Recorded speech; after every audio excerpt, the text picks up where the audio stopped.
Heading to Asia now, where the United Nations Special Rapporteur for Myanmar has been visiting Rohingya refugee camps in Bangladesh.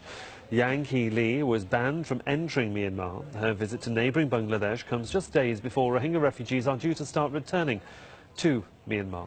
The repatriation process is expected to last at least 2 years. More than 600,000 Rohingya have fled to Bangladesh since Myanmar's army launched a crackdown in northern Rakhine state in August. Charles Stratford is in the Bolokali refugee camp in Bangladesh and spoke with the UN Special Rapporteur.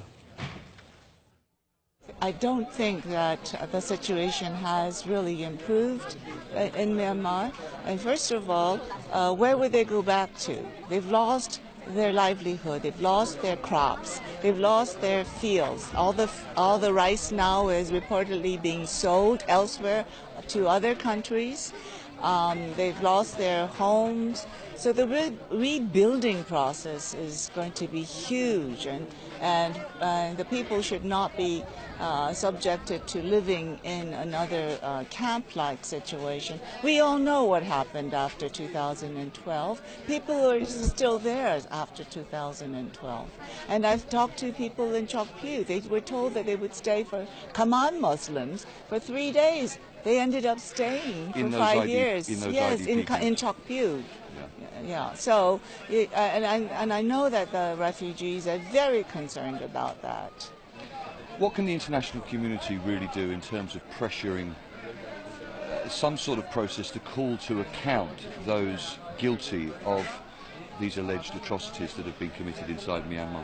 I think the international community should do more to pressure that. And if there, we've all heard never again, and if these people who we know have committed somebody has to be held accountable, and somebody needs to see that these people are held accountable.